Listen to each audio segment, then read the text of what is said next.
एक रोज अनस हाशमी दोपहर में प्रियंका के घर आया और चारपाई पर बैठकर उसने इधर उधर की बातें करने लगा।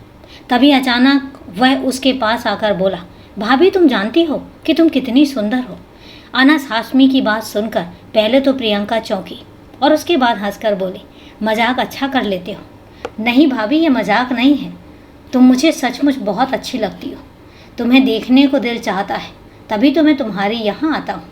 अनस ने मुस्कुराते हुए कहा। दोस्तों, ये एक क्राइम चैनल है, लेकिन आज मैं जिस प्रेम कहानी की बात कर रही हूँ वो नाजायज़ संबंधों से ओतप्रोत है और इसके बाद उसका परिणाम क्या होता है ये हम जानेंगे पूरे विस्तार से। लेकिन उससे पहले नमस्कार दोस्तों, मैं क्राइम चैनल पर आपका स्वागत करती हूँ और उम्मीद करती हूँ कि आप सब लोग स्वस्थ होंगे, सुरक्षित होंगे। दोस्तों, चैनल पर अगर आप अभी नए हैं या अभी तक आपने चैनल को सब्सक्राइब नहीं किया है तो मेरी रिक्वेस्ट है कि सबसे पहले आप चैनल को सब्सक्राइब कर लीजिए और इसके साथ ही बेल आइकन जरूर प्रेस करें फर्दर नोटिफिकेशन के लिए।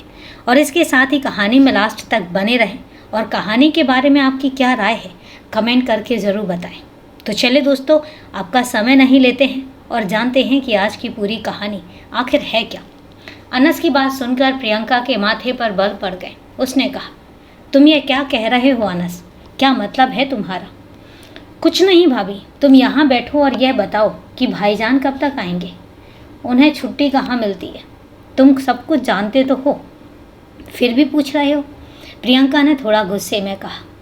तुम्हारे ऊपर दया आती है भाभी, भाईजान को तो तुम्हारी फिक्र ही नहीं है। अगर उन्हें फिक्र होती तो इतने दिनों बाद घर ना आते। वह चाहते तो यहीं कोई दूसरी नौकरी कर लेते। यह कहकर अनस हाशमी ने जैसे प्रियंका की दुखती रग पर हाथ रख दिया। इसके बाद प्रियंका के करीब आकर वह उसका हाथ पकड़ते हुए बोला, भाभी अब तुम चिंता ना करो, सब कुछ ठीक हो जाएगा। उस दिन अनस हाशमी के जाने के बाद प्रियंका देर तक उसी के बारे में सोचती रही कि आखिर अनस चाहता क्या है। उस रात प्रियंका को देर तक नींद भी नहीं आई। 3 सितंबर 2023 की सुबह 10 बजे कानपुर शहर के थाना नौबस्ता के SHO जगदीश पांडे को फ़ोन के जरिए सूचना मिली कि हंसपुरम बम्बा की पुलिया नंबर 3 के पास माया स्कूल के सामने सूखे नाले में एक युवक की लाश पड़ी है। चूँकि खबर हत्या की थी, इसलिए उन्होंने इस सूचना से पुलिस अधिकारियों को भी अवगत करा दिया और उसके बाद वह सहयोगी पुलिसकर्मियों के साथ घटनास्थल की ओर रवाना हो गए। थाना नौबस्ता से घटनास्थल की दूरी 5 किलोमीटर उत्तर पश्चिम दिशा में थी, इसलिए पुलिस को वहां तक पहुंचने में ज़्यादा वक्त नहीं लगा। उस समय वहां लोगों की भीड़ इकट्ठी हो रखी थी। पुलिस को देखते ही भीड़ छटने लगी। पुलिसकर्मियों ने नाले में पड़े शव को बाहर निकाला। मृतक युवक की उम्र 35 साल के आसपास लग रही थी। उसकी हत्या किसी तेज धार हथियार से गला रेत कर की गई थी और शव से बदबू भी आ रही थी, जिससे लग रहा था कि हत्या 1-2 दिन पहले की गई होगी। जामा तलाशी में उसके पास से कुछ भी बरामद नहीं हुआ। अब तक तमाम लोग शव को देख चुके थे, लेकिन उसकी शिनाख्त नहीं कर पा रहे थे। जांच के दौरान ही SHO जगदीश पांडे को याद आया कि शकुंतला पांडे नाम की महिला ने उनके थाने में एक दिन पहले अपने बेटे रविकांत की गुमशुदगी दर्ज कराई थी। कहीं यह लाश उसके बेटे की तो नहीं है? यह ख्याल आते ही उन्होंने शकुंतला को घटनास्थल पर बुलाने के लिए SI RK सिंह और एक सिपाही को भेज दिया। पुलिस जीप राजे नगर स्थित शकुंतला के घर पर रुकी तो वह सख्ते में आ गई। उन्होंने पूछा, साहब मेरे बेटे का कुछ पता चला? जवाब देने के बजाय SI RK सिंह ने शकुंतला से कहा कि वह उसके साथ चले, वहाँ उन्हें सब कुछ पता चल जाएगा। शकुंतला अपने बेटे अनूप के साथ घटनास्थल पर पहुंची। वहाँ SHO जगदीश पांडे ने उन्हें युवक का शव दिखाया तो वह फपक पड़ी और बोली, साहब यह लाश मेरे बड़े बेटे रविकांत की है। अनूप भी भाई का शव देखकर बिलखने लगा। प्रियंका को पति रविकांत की हत्या की जानकारी हुई तो वह भी घटनास्थल पर पहुंच गई और शव को देखकर विलाप करने लगी। शकुंतला ने उसे नफरत भरी नज़र से देखा और बोली, आखिर तुमने रास्ते का कांटा निकाल ही दिया ना, अब रोने धोने का नाटक क्यों कर रही हो? प्रियंका ने शकुंतला के कटाक्ष का कोई जवाब नहीं दिया। वह छाती पीट पीट कर रोती रही। 1-2 बार उसने बेहोशी का भी नाटक किया। इसी चीख पुकार के बीच एडिशनल CP अंकिता शर्मा तथा एसीपी अभिषेक पांडे घटनास्थल पर आ गए। पुलिस अधिकारियों ने घटनास्थल का बारीकी से निरीक्षण किया और इसके बाद फिर प्रभारी निरीक्षक जगदीश पांडे ने घटना के संबंध में कुछ जानकारी हासिल की। मौके पर मृतक की मां शकुंतला पांडे मौजूद थी। एडीसीपी अंकिता शर्मा ने उनसे पूछताछ की। माँ जी, तुम्हारे बेटे रवि की हत्या किसने और क्यों की होगी? क्या तुम्हें किसी पर शक है? हाँ जी, मुझे अपनी बहू प्रियंका पर शक है, शकुंतला ने रोते हुए बताया। वह कैसे? अंकिता शर्मा ने पूछा। साहब, प्रियंका बदचलन है। वह लड़ झगड़ कर परिवार से अलग किराए का कमरा लेकर बेटे के साथ रहने लगी थी। बेटा परदेश कमाने गया तो प्रियंका बहक गई। वह अपने आशिक के साथ मौज मस्ती में डूब गई। बेटे ने विरोध जताया तो उसे मौत की नींद सुला दिया। प्रियंका ने ही अपने आशिक के साथ मिलकर मेरे बेटे की हत्या की है। आप उसे गिरफ्तार कर लीजिए वरना वह फरार हो जाएगी। इतना कहकर वह फिर से सुबकने लगी। पुलिस ने मौके की कार्यवाही कर लाश को पोस्टमार्टम के लिए लाला लाजपत राय अस्पताल भेज दिया। एडिशनल डीसीपी ने प्रियंका के मोबाइल फ़ोन की कॉल डिटेल्स निकलवाई। उससे पता चला कि प्रियंका की एक मोबाइल नंबर पर लगातार बात होती थी। उस नंबर की जांच की गई तो पता चला कि वह नंबर बलरामपुर जिले के लालपुर गांव निवासी अनस हाशमी का है। एडीसीपी ने थाने में प्रियंका से अनस हाशमी के संबंध में पूछताछ की तो उसने बताया कि वह उसके पति रविकांत का दोस्त है। वह नौबस्ता के करीब नगर मछरिया में बरकती मस्जिद के पास किराए पर रहता है। उसका उसके घर में आना जाना भी है। प्रियंका के मोबाइल फ़ोन में एक युवक की फ़ोटो थी।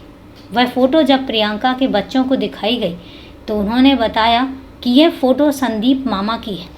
संदीप के संबंध में पूछने पर प्रियंका ने बताया कि अनस हाशमी ही संदीप है। उसने बच्चों को अनस हाशमी का नाम संदीप बताया था और कहा था कि यह तुम्हारे मामा है, अतः बच्चे उसे संदीप मामा कहते थे। अनस हाशमी को गिरफ्तार करने के लिए अंकिता शर्मा ने एसीपी अभिषेक पांडे की अगुवाई में एक टीम गठन किया।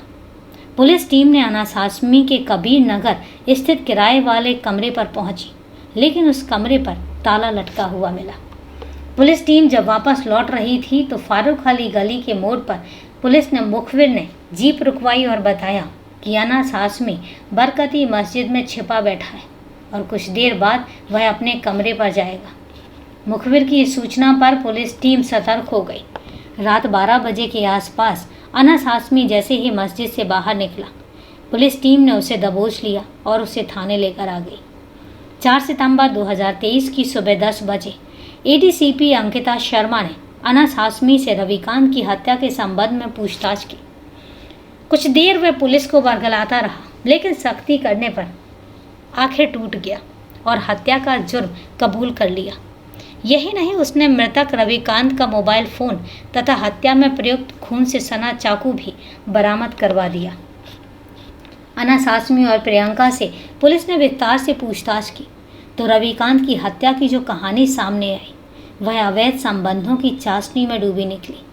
उत्तर प्रदेश के कानपुर नगर के थाना बिधनू के अंतर्गत एक गांव है मटियारा।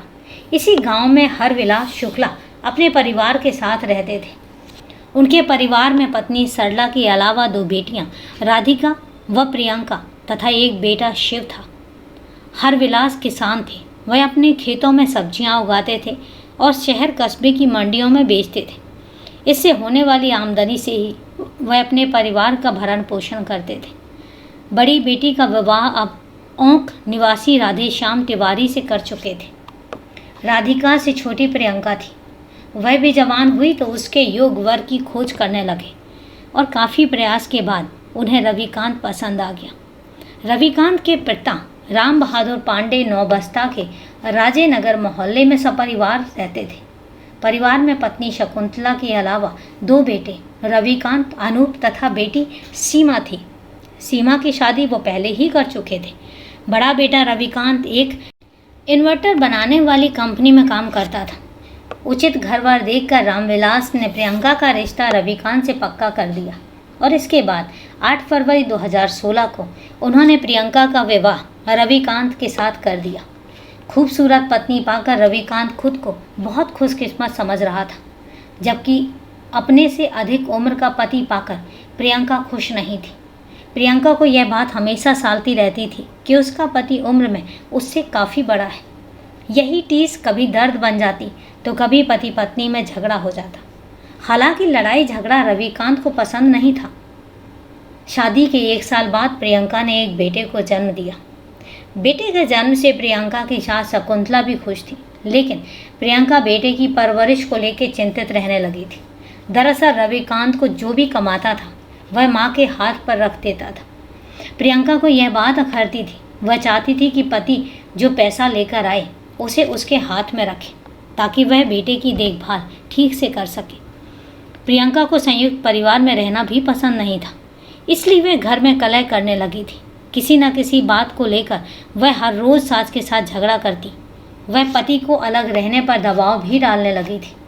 रोज़ रोज़ की कलह से परेशान होकर रविकांत ने माँ का घर छोड़ दिया और पत्नी प्रियंका के साथ नौबस्ता गल्ला मंडी में किराए का एक कमरा लेकर रहने लगा।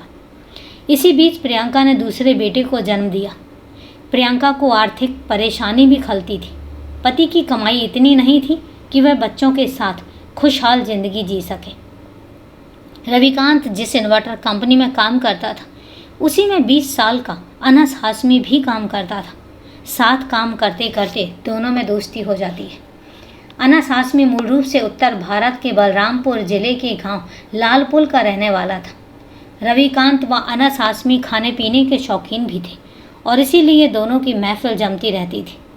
एक रोज़ रविकांत ड्यूटी नहीं गया तो अनस हाशमी देर शाम उसका हालचाल लेने उसके घर पर आ गया। यहाँ पहली बार प्रियंका की मुलाकात अनस हाशमी से हुई। दोनों एक दूसरे से प्रभावित हुए और उनके बीच बातचीत भी शुरू हो गई। इसके बाद जब तब अनस हाशमी का रविकांत के घर आना जाना होने लगा, लेकिन इस बीच प्रियंका व अनस हाशमी मर्यादा में रहे। हालांकि दोनों के दिलों में हलचल शुरू हो चुकी थी। रविकांत का एक रिश्तेदार अनुज तिवारी था। वह गुजरात के राजकोट में किसी कंपनी में सिक्योरिटी गार्ड की पोस्ट पर था। उसे अच्छा वेतन मिलता था। जनवरी 2021 में रविकांत की पारिवारिक शादी समारोह में अनुज तिवारी से मुलाकात हुई। बातचीत के दौरान रविकांत ने आर्थिक समस्या बताई तो अनुज ने उसे राजकोट में नौकरी दिलाने का वादा किया। अनुज के साथ रविकांत राजकोट चला गया। वहां अनुज ने एक खिलौना बनाने वाली कंपनी में रविकांत को सिक्योरिटी गार्ड की नौकरी दिलवा दी। इस तरह रविकांत राजकोट में नौकरी करने लगा और प्रियंका दोनों बच्चों के साथ नौबस्ता गल्ला मंडी में रहने लगी। रविकांत को जब छुट्टी मिलती तभी वह कानपुर आता और हफ्ते भर तक रुककर फिर वापस चला जाता। अनस हाशमी को जब पता चला कि उसका दोस्त रविकांत दूर दराज शहर में नौकरी करने लगा है तो उसकी नीयत में खोट आ गई। वह उसकी पत्नी प्रियंका से नज़दीकियां बढ़ाने के लिए उसके घर आने जाने लगा। वह जब भी आता बच्चों को खाने पीने की चीज़ें ले आता। खाने पीने की चीज़ें पाकर बच्चे खुश होते। बच्चों ने प्रियंका से अनस हाशमी के बारे में पूछा तो उसने बच्चों से कहा कि यह तुम्हारे संदीप मामा है। प्रियंका भी उसे संदीप कहकर ही बुलाती थी। अनस हाशमी विवाहित था, लेकिन उसकी बीवी की मौत हो चुकी थी। स्त्री सुख से वंचित होने पर वह प्रियंका पर डोरे डालने लगा। पति के राजकोट जाने के बाद उसके जिस्म की भूख फिर से सिर उठाने लगी। वह उदास हो गई थी। तब उसके दिलो दिमाग पर अनस हाशमी घूमने लगा और वह उससे मिलने को उतावली हो उठी। प्रियंका ने इसका कोई विरोध नहीं किया। इससे अनस की हिम्मत बढ़ गई और इसके बाद प्रियंका भी खुद को रोक नहीं सकी और अपनी मर्यादा को तार तार होते देखती रही और उसने खुद भी अपनी मर्यादा को तार तार होने दिया। जोश उतरने पर जब होश आया तो दोनों में से किसी के भी मन में पछतावा नहीं था। एक दिन अनस हाशमी प्रियंका से मिलने उसके घर आया। प्रियंका ने दरवाज़ा बंद किया और अंदर आकर उससे बातें करने लगी। कुछ देर में प्रियंका 2 प्याली चाय लेकर आई तो अनस हाशमी ने पूछा, भाईजान आए थे क्या? हाँ आए थे, लेकिन 1 सप्ताह रहकर चले गए, प्रियंका बेमन से बोली। अनस हाशमी को लगा कि वह रविकांत भाईजान से खुश नहीं है। उसने मौके का फ़ायदा उठाते हुए बोला, भाभी मैं कुछ कहना चाहता हूँ, पर डर लगता है कि कहीं तुम बुरा न मान जाओ। नहीं, तुम बताओ क्या बात है? भाभी सच यह है कि तुम मुझे बहुत अच्छी लगती हो और मैं तुमसे मोहब्बत करने लगा हूँ। अनस हाशमी ने एक ही झटके में अपनी बात कह दी। प्रियंका बनावटी गुस्सा दिखाते हुए बोली, क्या मतलब है तुम्हारा? और हाँ, प्यार का मतलब जानते भी हो? फिर मैं तुम्हारे दोस्त की पत्नी हूँ और रिश्ते में तुम्हारी भाभी लगती हूँ। हाँ, लेकिन इस दिल का क्या करूँ जो तुम पर आ गया है? अनस तो दिलो दिमाग पर तुम छाई हुई हो। कहते हुए अनस हाशमी ने प्रियंका के गले में बाहें डाल दी। उस दिन के बाद प्रियंका की तो जैसे दुनिया ही बदल गई। अनस हाशमी प्रियंका के घर बेखौफ और बिना रोक टोक के आता और दोनों रंगरलियां मनाते। अनस हाशमी जो भी कमाता वह सब प्रियंका व उसके बच्चों पर ही खर्च करने लगा था। प्रियंका भी बेखौफ होकर अनस हाशमी के साथ घूमने फिरने लगी। अनस हाशमी का पति की गैर मौजूदगी में प्रियंका के घर पर आना जाना पड़ोसियों को खलने लगा। एक पड़ोसन ने इस बात की शिकायत प्रियंका की सास से कर दी। शकुंतला बहू को ऊंच नीच सिखाने उसके घर आई तो प्रियंका सास पर ही हावी हो गई और बोली, अम्मा तुम हमारी फिक्र मत करो, अपने घर का ख्याल मैं खुद रख लूँगी, तुम अपना घर संभालो और हमें नसीहत न दो। कुछ दिनों बाद रविकांत जब घर आया तो पड़ोसियों ने उसके कान भरे। माँ ने भी प्रियंका की शिकायत की। इससे रविकांत को लगा कि जरूर कुछ गड़बड़ है। उसने प्रियंका से पूछा, अनस हाशमी का क्या चक्कर है और वह रोज़ रोज़ घर पर क्यों आता है? पति की बात सुनकर प्रियंका की धड़कनें बढ़ गई। यह क्या कह रहे हो तुम? तुम्हारा दोस्त है, कभी कभी घर आ जाता है, इसमें क्या गलत है? रविकांत 4-5 दिन तक रुक कर वापस अपने काम पर चला गया, लेकिन इस बार उसका काम में मन नहीं लगा। उसे लगता था जैसे कि गृहस्थी की नींव हिल रही है। एक दिन अचानक रविकांत छुट्टी लेकर बिना बताए घर आ गया। उसने घर में कदम रखा तो घर में कोई बच्चा दिखाई नहीं दिया। उसने कमरे का दरवाज़ा खोला तो सन्न रह गया। उसकी पत्नी प्रियंका दोस्त अनस हाशमी की बाहों में थी। गुस्से में रविकांत ने प्रियंका की खूब पिटाई की, जबकि अनस हाशमी वहाँ से भाग खड़ा हुआ। पिटने के बाद प्रियंका के चेहरे पर डर नहीं था। वह गुर्रा कर बोली, इस सब में मेरी नहीं बल्कि तुम्हारी गलती है। मैंने कहा था ना कि मैं तुम्हारे बिना नहीं रह सकती, लेकिन तुमने मेरी भावनाओं का ख्याल ही कहाँ रखा। रविकांत को गुस्सा तो बहुत आया, लेकिन वह गुस्से को पी गया। उसने प्रियंका की बात का कोई जवाब नहीं दिया। 3 दिन बाद रविकांत राजकोट चला गया। उसके जाने के बाद प्रियंका और अनस हाशमी फिर रातें रंगीन करने लगे। हाँ, इतना ज़रूर था कि अब दोनों सावधानी बरतने लगे। अनस हाशमी अब रात के अंधेरे में ही प्रियंका के घर पर आता था। इधर रविकांत का मन अब काम में नहीं लगता था। उसने सोच लिया था कि वह नौकरी छोड़ देगा और बीवी बच्चों के साथ ही रहेगा। 20 अगस्त 2023 को रविकांत ने प्रियंका से मोबाइल फ़ोन पर बात की और बताया कि उसने सिक्योरिटी गार्ड की नौकरी छोड़ दी है और जल्द ही वह घर वापस आ रहा है। अब वह बच्चों के साथ ही रहेगा। पति की नौकरी छोड़ने की बात सुनकर प्रियंका परेशान हो उठी, क्योंकि पति के रहने से उसे अनस हाशमी से मिलने का मौका नहीं मिल सकता था। उसने सारी बात अनस को बताई। तब दोनों ने मिलकर रविकांत को ही ठिकाने लगाने की योजना बना ली। 25 अगस्त 2023 को रविकांत राजकोट से कानपुर आ गया। रविकांत के आने की जानकारी अनस हाशमी को हुई तो वह उससे मिलने आ गया। रविकांत ने नाराज़गी जताई और मिलने से इनकार कर दिया, लेकिन बार बार माफ़ी मांगने पर रविकांत पिघल गया और उसे माफ़ कर दिया। इसके बाद दोनों में दोस्ती हो गई और शराब पार्टी भी शुरू हो गई। 30 अगस्त 2023 को रक्षाबंधन था। रविकांत दोपहर बाद अपनी पत्नी और बच्चों के साथ अपनी मां के घर राजेनगर पहुंचा। वहां उसने अपनी बहन सीमा से राखी बंधवाई और सभी ने मिलकर खाना खाया। शाम को रविकांत घर लौट आया। प्रियंका और अनस हाशमी को अब रविकांत कांटे की तरह चुभने लगा था।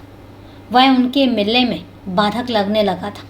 इसलिए दोनों ने जल्द ही इस कांटे को निकालने की योजना बना ली। योजना के तहत अनस हाशमी 1 सितंबर की रात 8 बजे रविकांत के घर पहुंच गया और उसे शराब पिलाने के बहाने बाहर ले गया। दोनों गल्ला मंडी पहुंचे। वहां अनस हाशमी ने शराब की बोतल, नमकीन और गिलास खरीदे। फिर दोनों पैदल ही हंसपुरम बम्बा की ओर चल दिए। योजना के तहत अनस हाशमी रविकांत को हंसपुरम बम्बा की तीसरी पुलिया पर लाया। यहाँ सन्नाटा पसरा हुआ था। पुलिया के किनारे बैठकर दोनों ने शराब पी। शराब पीने के दौरान प्रियंका से अवैध संबंधों को लेकर दोनों में बहस होने लगी। रविकांत गाली गलौज करने लगा तो अनस हाशमी ने उसका गला पकड़ लिया। रविकांत गिर गया। तब उसने उसे घसीटकर सूखे नाले में फेंक दिया। पर उसे यकीन नहीं हुआ कि रविकांत मर चुका है, इसलिए उसने अपनी जेब से चाकू निकाला और उसकी गर्दन रेत दी। इसके बाद रविकांत का मोबाइल फ़ोन बंद कर झाड़ियों में फेंक दिया तथा खून से सना हुआ चाकू भी झाड़ियों में छिपा दिया। रविकांत की मौत की नींद सुलाने के बाद अनाथ आदमी प्रियंका के पास पहुंचा और बताया कि उसने रविकांत को ठिकाने लगा दिया है। इसके बाद दोनों ने नाजायज संबंध भी बनाए। फंसने के डर से प्रियंका ने सास शकुंतला को फ़ोन पर सूचना दी कि रविकांत घर का सामान लाने बाजार गए थे, लेकिन अब तक लौटे नहीं हैं। शकुंतला तब चिंतित हो उठी। उन्होंने बेटे को खोजने का प्रयास किया और पता न चलने पर उन्होंने थाना नौबस्ता में गुमशुदगी की रिपोर्ट दर्ज करा दी। तीसरे रोज उन्हें बेटे की हत्या की सूचना मिली। 5 सितंबर 2023 को पुलिस ने आरोपी अनाथ आदमी और प्रियंका को कानपुर कोर्ट में पेश किया और जहां से उन्हें जेल भेज दिया गया। प्रियंका के दोनों मासूम बच्चे दादी शकुंतला के पास हैं। तो दोस्तों, ये है नाजायज संबंधों से ओतप्रोत कहानी। कहानी को लास्ट तक सुनने के लिए आपका तहे दिल से धन्यवाद। अब कहानी के बारे में आपकी क्या राय है, कमेंट करके ज़रूर बताएं। तो चलिए दोस्तों, आज के लिए इतना ही। कल फिर मिलते हैं क्राइम की एक सच्ची कहानी के साथ। तब तक के लिए सेफ रहें, सुरक्षित रहें और अपना ध्यान रखें। जय हिंद दोस्तों, जय भारत।